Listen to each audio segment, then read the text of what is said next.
She didn't ask her name. She didn't scan her pass.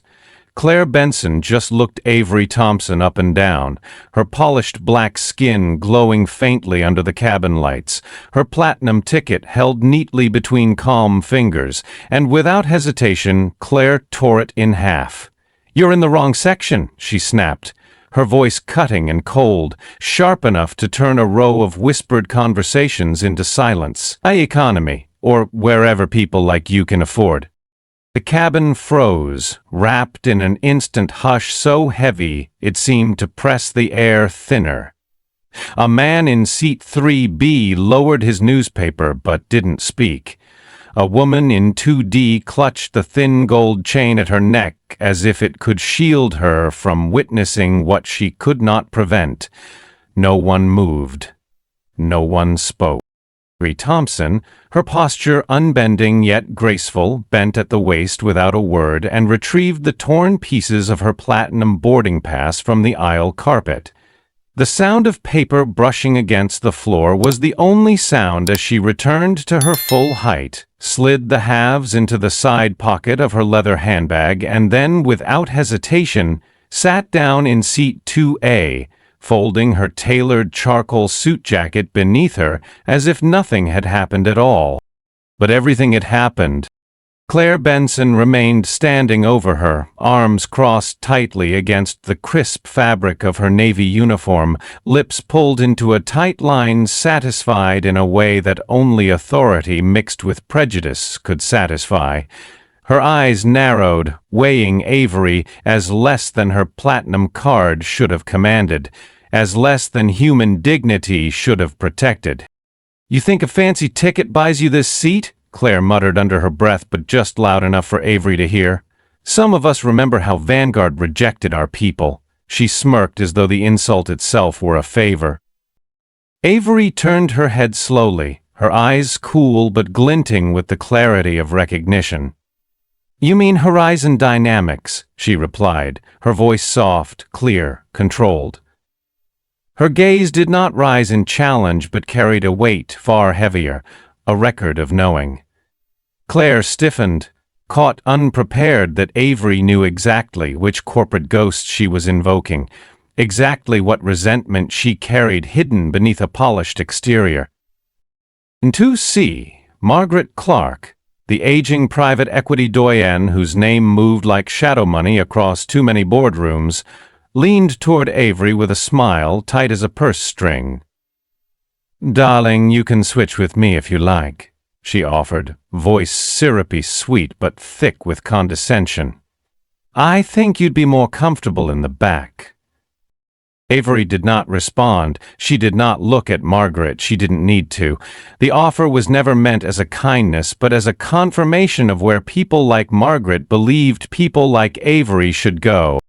Then Claire leaned over Avery's seat and with 2 quick taps disabled the recline function. A red light flickered above. She pressed again, dimming Avery's personal reading lamp until it shut off completely. With one final press, even the call attendant button darkened. "Malfunctioning seat," Claire announced to no one in particular, her tone clipped and falsely cheerful. "Safety first." The words landed like cold steel. No one challenged her. No one intervened. But everyone in that cabin felt the thickness of what was happening. The violation wasn't loud but deliberate, precise, almost surgical in its intent. From row 4, a phone camera rose. Ethan Miles, a young documentary vlogger en route to London, captured the entire exchange through his lens. His camera framed Claire's thin-lipped smile, Avery's poised silence, and Margaret's faux-concerned expression, all within a single shot that felt impossibly heavy. "Ma'am," Ethan said clearly, loud enough for the cabin to hear, "are you disabling this woman's seat because it's malfunctioning or because she's black?"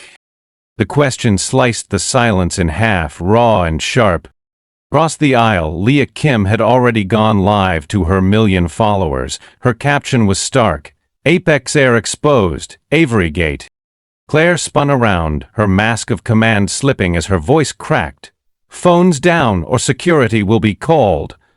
Her tone faltered at the edges. Authority was beginning to tremble under the pressure of eyes and lenses that could not be silenced. At the rear, a woman quietly stood from the economy cabin. She walked slowly toward the lavatory, pausing just long enough to catch Avery's gaze. She nodded. A small, nearly imperceptible gesture, but it carried a message far larger than words. Sophia Ruiz, ethics officer for Vanguard Enterprises. She didn't speak. She didn't intervene openly. She just nodded and kept walking. But that nod was enough. For Avery, that single nod was all the permission she needed. Inside her mind, Avery Thompson was already shutting down Apex Air, already moving the levers no one could see, already laying the groundwork for what would come next. She sat calmly, her lap immaculate despite the tension spiraling around her, her fingers resting lightly on the armrest, as if simply waiting for something inevitable. Because it was inevitable. The air itself seemed to hum, though no one could yet recognize why. But Avery Thompson knew exactly what was about to unfold. Avery remained perfectly still in seat 2A, her posture straight, hands folded loosely in her lap. She did not speak, did not glance toward Claire Benson, who now hovered like a sentinel above her, arms crossed in defiance, waiting for the confrontation that would never come. Instead, Avery observed everything. Each glance, each uncomfortable shift in posture from the surrounding passengers, the nervous laugh Margaret Clark let slip as she adjusted the collar of her expensive Chanel coat. The slow, unfolding awareness creeping into every corner of the first-class cabin. Outside the oval window, the Miami heat shimmered against the tarmac. But inside, the cold tension was spreading, palpable and precise. Every detail settled into Avery's mind, not as an emotional wound, but as a ledger entry. Each act of humiliation carefully logged without outward reaction. Across the aisle, Ethan Miles lowered his camera for a moment but did not turn it off. His fingers hovered above the screen, ready to film again. He caught Avery's eye for a fraction of a second and, without needing words, offered a silent pledge. He would document this truth, and he would not look away. Further back, Leah Kim kept her phone upright as her live stream's viewership climbed rapidly. Her voice remained steady, soft yet deliberate, narrating for her million followers. This is how entitlement behaves when no one pushes back. Watch this woman maintain her dignity as they try to strip it from her. Claire's facade of authority was already cracking. Her eyes darted nervously toward the cabin crew, seeking some affirmation that her actions would be supported, that her claim of a malfunctioning seat and voided ticket would be accepted without question. But her gaze was met only by blank stares or downward glances. The support she assumed she had was already slipping away. In row 4, a quiet click of a camera shutter sounded as another witness, a passenger whose face betrayed neither sympathy nor scorn, captured the moment with clinical precision, as if documenting a crime scene for later review. And from the back near the lavatory door, Sophia Ruiz paused again. Vanguard Enterprises' discreet ethics officer was dressed plainly, her badge tucked discreetly inside her jacket, but her presence was as intentional as Avery's silence. She leaned briefly against the wall, scrolling calmly through her phone, as if reviewing flight details, but what she was actually doing was far more significant. Sophia was gathering every detail, every timestamp, every violation, forwarding them in real time to a secure channel Avery herself had established years earlier, a back channel for exactly this kind of moment. In the galley, Logan Pierce emerged, tablet in hand, dressed neatly but without ostentation.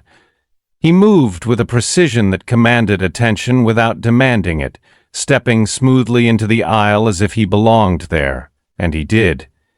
To most passengers, he might have looked like another traveler adjusting his position, but to Avery, he was exactly where he needed to be, exactly when he needed to be there. His eyes met hers briefly. There was no need for a nod or gesture. The understanding between them had long been established. Observe first, act precisely, never speak more than required. Claire Benson's authority was paper-thin, and Avery knew it. She could feel the structure already buckling beneath the weight of eyes that refused to look away and cameras that refused to shut off. Margaret Clark, sensing the shift in the cabin's mood but still unwilling to retreat, leaned back slightly in her seat and whispered, "You can make all the noise you want, dear, but this will pass. It always does."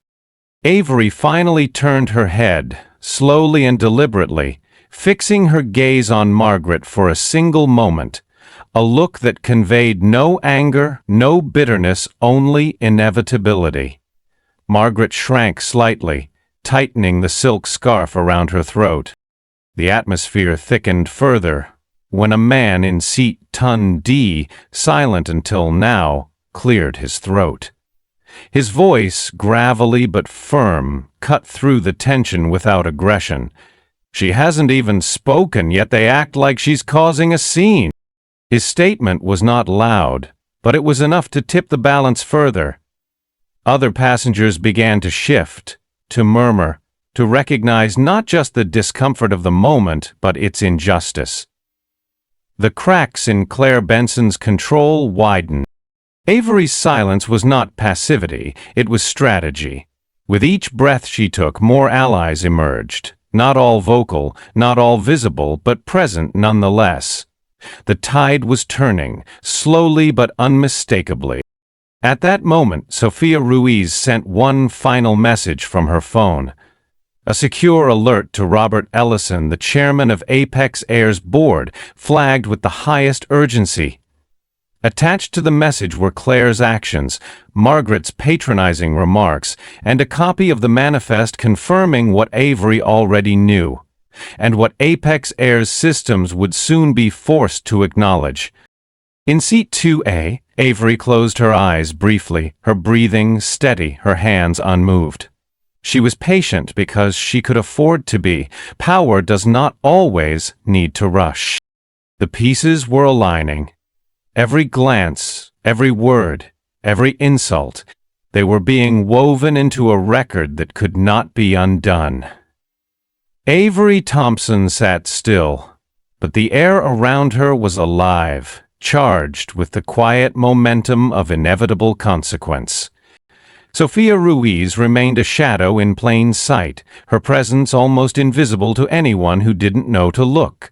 She moved quietly down the narrow aisle, appearing to head for the lavatory, but pausing just long enough beside Avery's seat to glance briefly at the back of Claire Benson's rigid figure. Sophia's phone, held low and casual at her hip, displayed a series of green check marks. Confirmation signals that her secure uploads had been successfully received by Robert Ellison's office and 3 key members of the Apex Air board. With every step, every subtle gesture, Sophia was locking the narrative into place. This wasn't just a minor incident or an awkward misunderstanding that could be brushed aside later with a shallow corporate apology. This was being documented, routed, and recorded at every level. The story was already out of Claire Benson's control. Behind Claire, Logan Pierce moved forward without fanfare, dressed simply in gray slacks and a crisp white shirt, his Apex-issued badge clipped discreetly inside his jacket. The slim black tablet he carried hummed faintly with encrypted activity, its display showing rows of back-end system logs and manifests, every detail of the passenger list, every entry and deletion. Logan's fingers moved with calm precision, running diagnostics, checking timestamps, flagging every point where Claire or Brian Wells, the surly technician stationed at the front galley, had interfered with the digital record. He didn't speak, didn't need to. The proof was accumulating faster than anyone in the cabin could realize. Across the aisle, Ethan Miles kept his camera trained on the scene, his live stream count climbing steadily, tens of thousands of viewers now watching from devices scattered across time zones. His voice, though quiet, remained clear, narrating not with sensationalism but with careful, deliberate attention to what the lens captured. Claire Benson, standing stiffly over Avery, Avery seated motionless, dignified, Margaret Clark leaning back with cool indifference, and Logan Pierce working silently with an intent that felt unmistakable even to those who didn't know who he was. Leah Kim's stream was faster, rawer, a reflection of her style and her audience. "They're trying to erase her," she said quietly into her phone, her voice thick with restrained emotion. "But watch carefully. The erasure isn't working this time." Every word spoken in that cabin was now entering a wider, hungrier world. The digital witnesses were multiplying. Claire could feel it, even if she couldn't admit it to herself yet. Her shoulders stiffened further, her fingers tapping anxiously against the crew tablet that once felt like a symbol of control but now felt like a fragile prop. The weight of attention was no longer an ally, it was an indictment.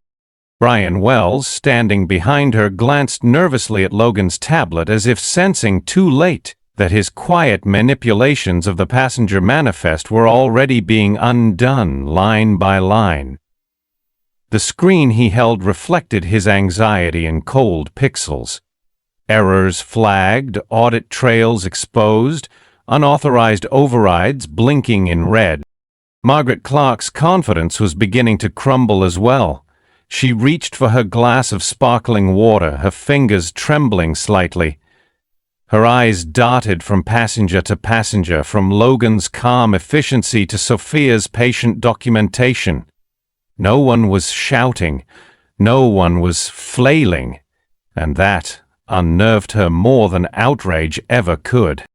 Avery Thompson remained silent through it all, her hands still resting gently on the armrests of seat 2A, her gaze steady and unflinching. She absorbed every detail, every reaction, without allowing it to break the surface of her composure. She had known this moment would come, not this specific confrontation perhaps, but a moment like it.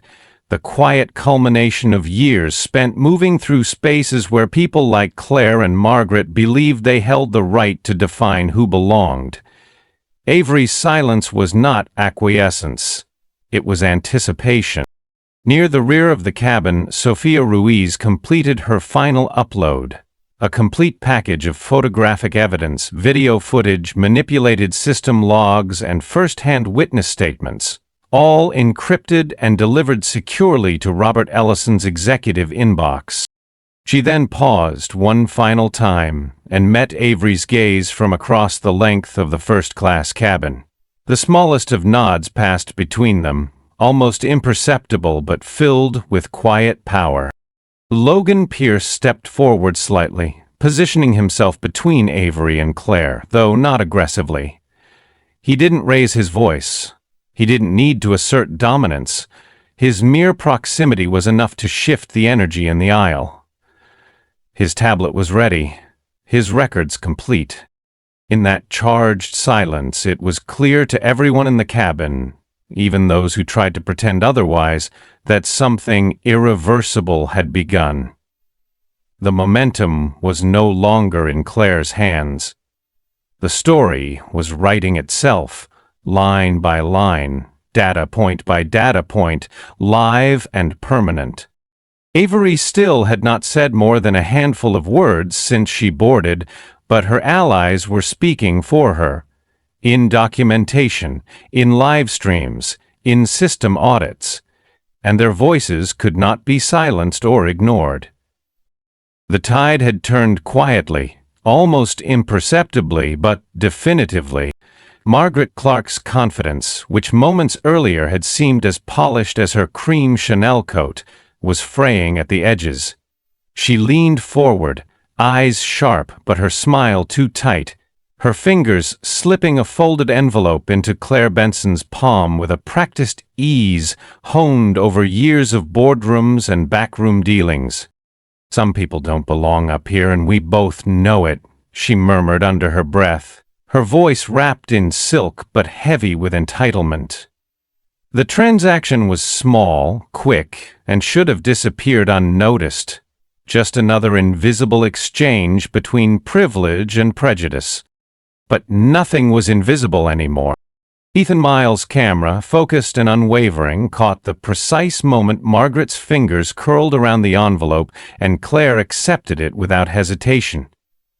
His live stream audience exploded in real time, comments cascading across screens around the world as viewers witnessed not just casual humiliation, but overt corruption, unfolding 30,000 feet above the ground.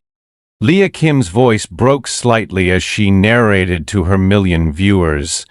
"We just watched a passenger bribe a flight attendant on camera, moments after that attendant tore up a black woman's first-class ticket. This is happening right now, live." Across the aisle, Claire Benson's carefully maintained facade began to crack further. Her cheeks flushed a shade darker. Her hands trembled faintly as she tucked the envelope deep into her uniform pocket, pretending composure, even as her voice hardened, brittle with desperation. "Phone's down," she barked again, louder this time, "or I'll call security." But her authority was slipping like water through her fingers. In the front galley, Brian Wells, Apex Air's technician, hunched over his crew tablet. His fingers danced nervously across the screen as he toggled between internal logs and manifests, searching for some way to justify the growing disaster. His pulse quickened when he saw Logan Pierce's reflection in the tablet's glass. A quiet, composed figure steadily approaching, his own tablet aglow with damning information. Logan's presence alone was enough to unnerve Brian, but it was the calm precision of his steps, the certainty in his posture, that conveyed the deeper truth. Every one of Brian's recent actions was already exposed. The false voiding of Avery Thompson's seat reservation, the override of her ticket status, the manipulated logs, all of it had been flagged, downloaded, and quietly routed to both the chairman and regulatory authorities. Brian's screen flashed red. Audit flag. Unauthorized manifest manipulation, 3 counts, followed by a timestamp logged less than 5 minutes ago. Sophia Ruiz, seated near the rear, watched Brian from a distance, her own device quietly recording every line of tampered code as it appeared.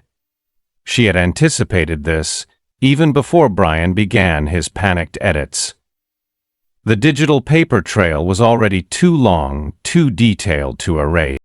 Avery, still seated in 2A, did not move. Her expression remained unreadable, her posture unchanged, but inside she felt the atmosphere tightening around Claire, Margaret, and Brian.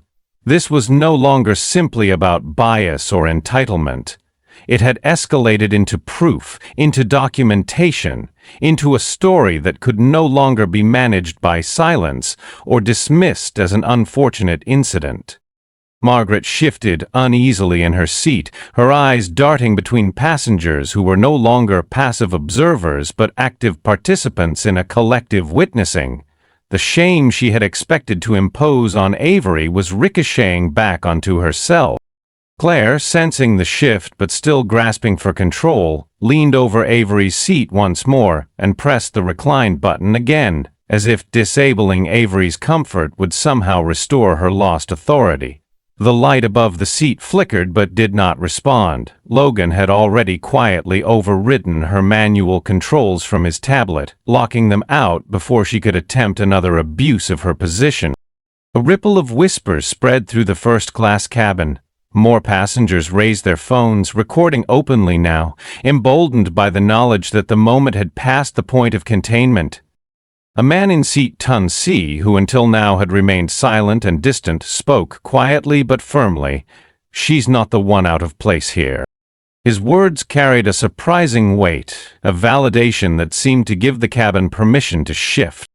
Even Margaret, whose wealth had shielded her from consequences for decades, felt the new dynamic forming. For the first time in a long time, money wasn't enough to shield her from exposure. Logan reached Avery's side and held his tablet slightly toward her, not to show her anything she didn't already know, but as a quiet gesture of solidarity. Without speaking, Avery acknowledged him with a slow nod, her calm undisturbed.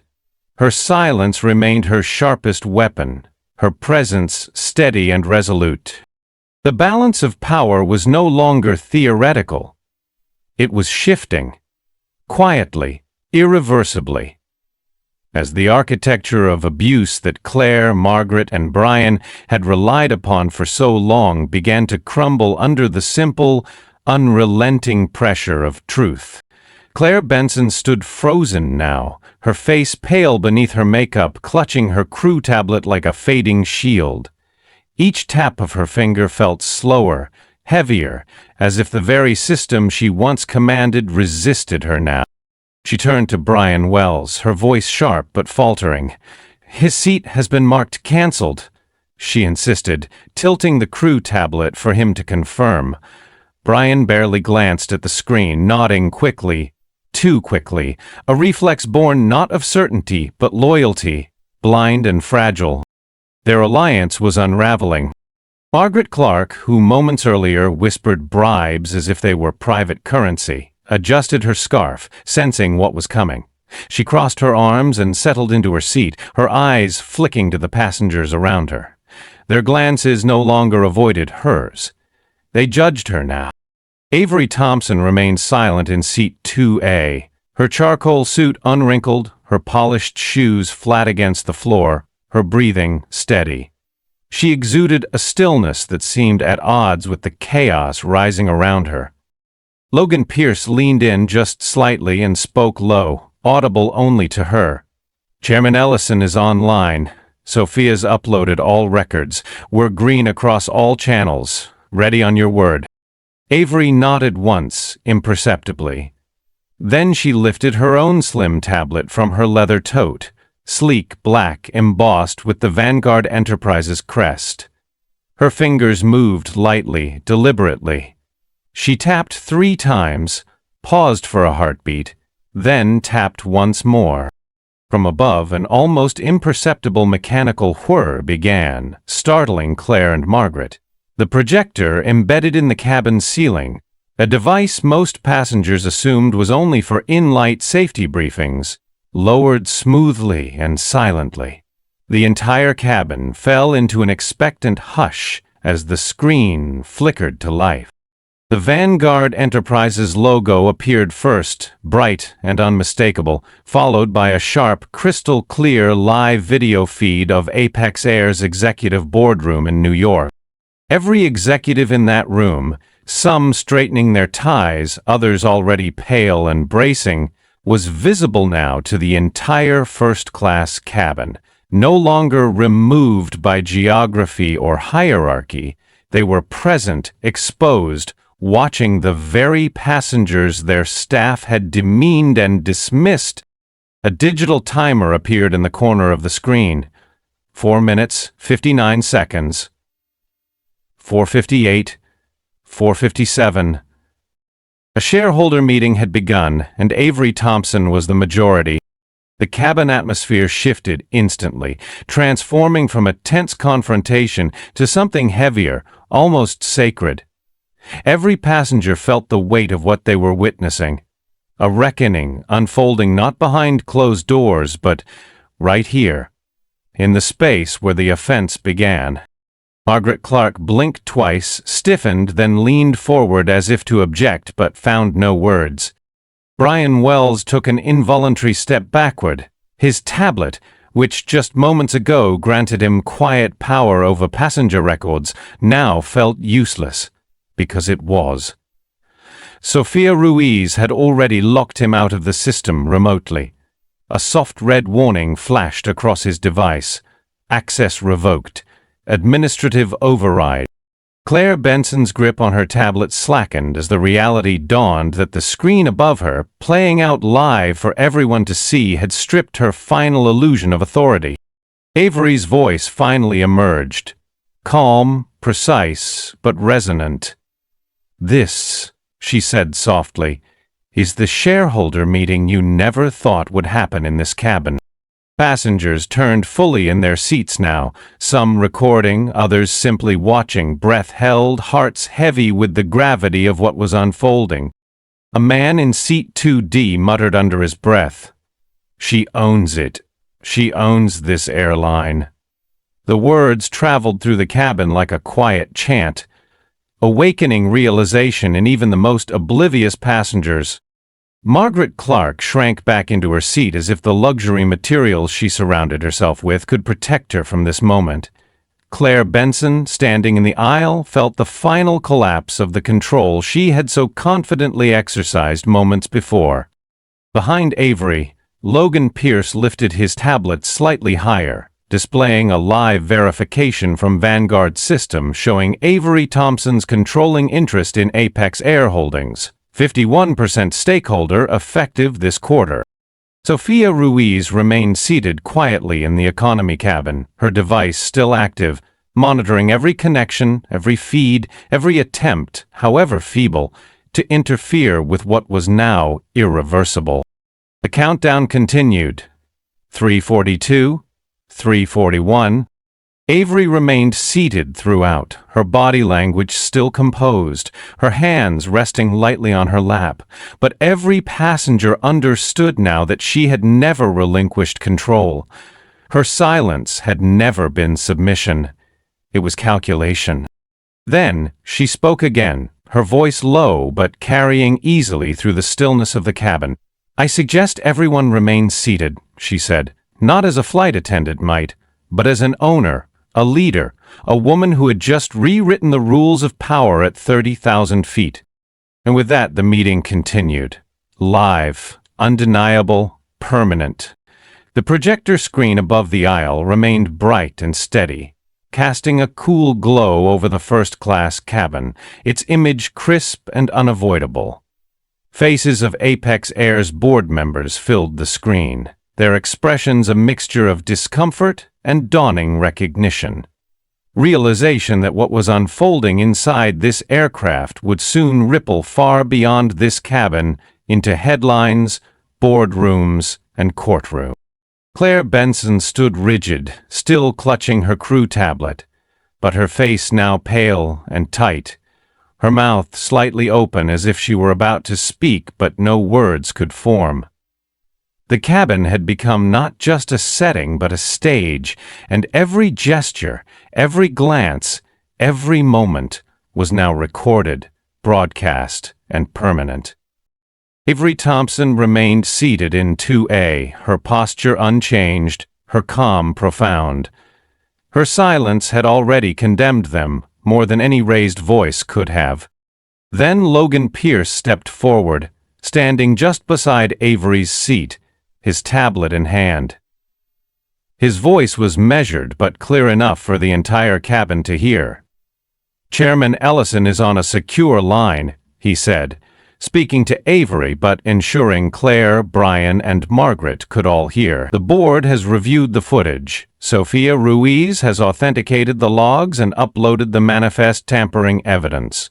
All records have been distributed to the Department of Justice and FAA compliance offices. We're ready for Phase Sigma." Avery nodded, a single graceful gesture. Suddenly the projector screen changed. The Vanguard logo dissolved into a list of names, large, bold, impossible to ignore. At the top, Claire Benson, lead flight attendant. Below her, Brian Wells, Apex Tech Operator. And beneath them, Margaret Clark, Private Equity Advisor, non-employee guest. Next to each name, a live shareholder vote tally appeared. Green check marks flickered to life beside each, accompanied by a digital confirmation line, termination effective immediately. Majority shareholder approval confirmed. Gasps echoed through the cabin, but no one spoke. Even the passengers who had earlier averted their eyes now leaned forward, watching history unfold in real time, bearing witness to an unprecedented act. Employees and privileged insiders removed not by backroom negotiations, but directly, openly, in front of those who had watched their abuses unfold. Margaret Clark stiffened, her face blanching beneath carefully applied makeup. She opened her mouth as if to object, but no words came. Her scarf slipped slightly from her shoulder as she reached for her phone, desperate to assert some lingering power, but her fingers trembled too much to maintain the illusion of control. Brian Wells, still standing awkwardly near the forward galley, simply lowered his head, the red warning still flashing across his locked tablet. His role in the tampering had been exposed so completely, so efficiently, that he was already professionally finished. He removed his lanyard from around his neck and let it fall soundlessly onto the carpet at his feet. And Claire Benson, whose every smirk, every slight, every petty manipulation had brought them to this moment, remained rooted in place, unable to move, unable to look away from the screen overhead where her name glowed bright and damning. At last she found her voice, but it was thin and strained, devoid of the authority she once wielded. "You can't do this," she stammered, glancing wildly between Avery and Logan, then toward the projector screen. "This isn't protocol. This isn't a trial." Avery turned her head slowly, meeting Claire's frantic gaze with calm precision. Her voice, when she spoke, was as soft as it was final. "It's not a trial," she said. "It's a correction." That simple phrase settled over the cabin like a final, irrevocable judgment. Sophia Ruiz's voice, composed and steady, came through the cabin speakers next. No longer seated in quiet observation, but speaking now with the full authority of her role. "Effective immediately," she said. "Claire Benson and Brian Wells are terminated for cause. Margaret Clark's privileges as an advisor to Apex Air Holdings are hereby revoked. Security will meet these individuals upon landing." Claire's shoulders sagged visibly, her hand falling limply to her side as she realized that her tenure, her authority, her illusion of invulnerability had dissolved entirely in a matter of minutes, exposed not through anger but through deliberate, meticulous truth. Passengers throughout the cabin sat stunned, the enormity of what they had witnessed leaving them silent but attentive. Some glanced at Avery with a new respect, their earlier hesitation or indifference replaced by a profound understanding of the dignity she had maintained through every provocation. In the rear galley, Andrew Price, the cabin manager, remained standing stiffly near the cockpit door, unable to intervene, knowing that what was happening had already passed beyond his authority. His face was pale, his hands clasped tightly behind his back, as he watched the order and discipline he thought he managed unravel in real time. Logan Pierce stepped back slightly, lowering his tablet. The job was not yet finished, but this chapter was closed. The removals were confirmed, irreversible, final. Avery Thompson remained seated, silent, her presence still radiating a quiet gravity that none could deny. The lesson had begun, not just for Claire Benson or Brian Wells or Margaret Clark, but for every individual in that cabin who had believed, even for a moment, that power could act without consequence. The reckoning was not loud, it did not need to be, it was exact, complete, and undeniable. The screen above the aisle remained fixed in its unwavering clarity, the list of terminations still glowing. But Avery Thompson's work was not done. The reckoning she had orchestrated so precisely extended beyond individuals. It would reach the very infrastructure that allowed them to operate without consequence. The passengers still seated felt the shift in energy. The silence in the cabin was no longer tense but reverent.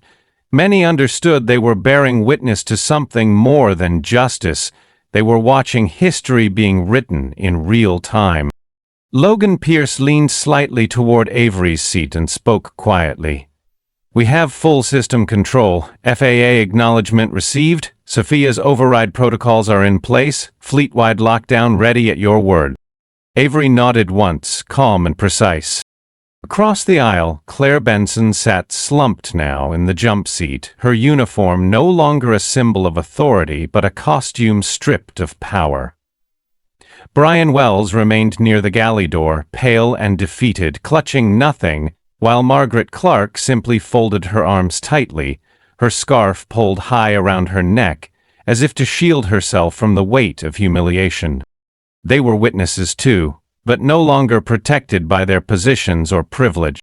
Avery raised her hand slightly, just enough for Logan to see. Without fanfare, without grandstanding, he tapped a single command on his tablet. A soft chime rang through the cabin, gentle but final. Every passenger's device, phone, tablet, laptop, lit up with the same message. Notice: Apex Air operations temporarily suspended. Fleet grounding in progress by order of controlling shareholder. Gasps filled the cabin, low and scattered at first, but unmistakable. Even those who had previously remained passive could not help but react to the magnitude of what had just begun. Andrew Price, the cabin manager, stepped forward hesitantly, his voice low and careful. "Ms. Thompson, what exactly does this mean?" Avery lifted her gaze slowly, her voice soft but carrying easily through the cabin's hushed atmosphere. "It means no Apex Air flight leaves another runway today, not until this culture changes, starting now." Her words settled over the passengers like a verdict that could not be appealed. From behind her, Logan spoke again, this time loud enough for all to hear. "Miami International Airport just confirmed gate holds on all Apex Air aircraft. O'Hare, JFK, LAX, Atlanta, Dallas, all reporting the same. We are locked down nationwide." Sophia Ruiz's voice came through the cabin speaker, calm, steady, precise. "All Apex Air systems have acknowledged fleet-wide suspension. FAA has received notification from controlling stakeholder Vanguard Enterprises. Ground stop is in effect pending audit and compliance review." Passengers exchanged looks of awe and disbelief. Even those who had entered this flight assuming power was invisible now understood that true power could be exercised quietly, ruthlessly, without shouting, without spectacle. Avery remained seated in 2A, her expression unchanged, her posture impeccable. She did not gloat, she did not smirk. Her authority was self-evident, her justice surgical. Margaret Clark, her facade cracked beyond repair, whispered bitterly, "You've humiliated us. You've made a spectacle of this." Avery turned her head slowly, her reply measured, almost gentle. "No. I've held you accountable. Humiliation is what you tried to impose when you believed no one was watching." The projector screen updated again, now displaying a simple but damning status report. Apex Air flight operations. All flights grounded indefinitely pending internal reform. At the rear of the cabin, a ripple of applause began. Not raucous or loud, but slow, deliberate, purposeful. The passengers who had remained silent during the ordeal now understood that silence did not have to mean complicity. It could mean observation, witness, and finally agreement. Avery inclined her head gently toward Logan. "Activate external notifications," she said softly. Outside the aircraft, across the country, airport monitors began flashing with new alerts. Apex Air flight, delays, ground stop in effect. In airline headquarters, confused operations staff stared at red banners on their screens, reading, "Vanguard Executive Lockdown Protocol, active." Inside the cabin of Flight 227, Avery sat still, calm amid the storm she had summoned. But she had not summoned chaos. She had summoned correction. Passengers leaned back, some whispering, others simply watching her with a quiet respect that had been absent at the journey's start. The very infrastructure that once supported discrimination now bent beneath the weight of a woman who had never raised her voice, never needed to. In that moment, Apex Air did not simply delay a flight. It was grounded, completely, indefinitely, by the quiet precision of truth. The hum of the cabin settled into an almost sacred quiet. No one moved. No one dared disrupt the stillness that followed the final confirmation on the screen above. Apex Air Fleet shut down by order of majority shareholder Avery Thompson. Outside, on the tarmac shimmering under the Miami sun, ground crews paused mid-mission, their radios suddenly alive with alerts they had never heard before. Complete operational suspension. Inside airports across the country, monitors flickered as Apex Air flights were flagged, delayed, then cancelled, one after another, until the airline's schedule fell silent. But within Flight 227, Avery Thompson remained seated in 2A, her gaze steady, her breathing calm, her presence rooted in quiet resolve. The silence was no longer uncomfortable. It had transformed into something weightier, an acknowledgement that a line had been drawn, not just in the cabin, but across an entire industry. Then she moved, not abruptly, not for attention, but with deliberate grace.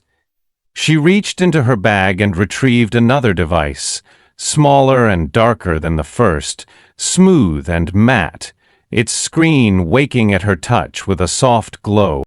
In bold text across the device's interface appeared 4 words: AirVigil Live Launch. Logan Pierce, standing nearby, watched her fingers move. 3 taps and a final press.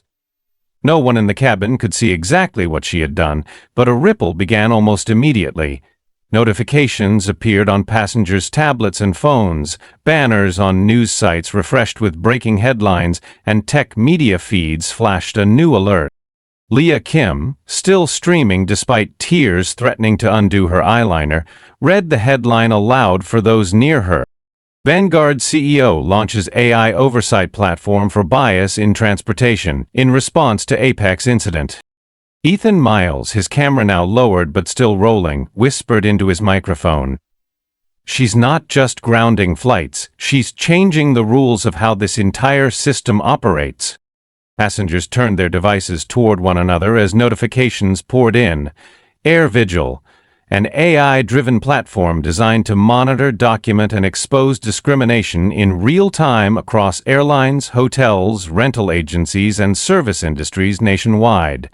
A tool built for accountability at scale. Avery did not smile. This was not a victory to her, it was repair. From the cabin speakers, Sophia Ruiz's voice returned, steady and warm. AirVigil is now live. It is available to all passengers, employees, and citizens. Bias should never again hide behind policy. This platform ensures it. The passengers, many of whom had entered this flight expecting nothing more than ordinary travel, had become witnesses to something extraordinary. Not a spectacle of power, but a vision of reform. A man in row 5 whispered to his seatmate, "I never thought I'd live to see this, to see someone just fix it." A woman in 3D, elderly and elegant, touched her heart gently and murmured, "This is what justice looks like. Quiet, precise, real." At last Avery spoke, not to the antagonists who had sought to diminish her, but to everyone present, her voice measured, intimate, and profound. "We will rebuild this airline," she said softly, "but we will do it without rot, without silence, without shadows. And when it flies again, you will know. No one's dignity will depend on discretion or favor. It will be policy, clear, enforceable, and public.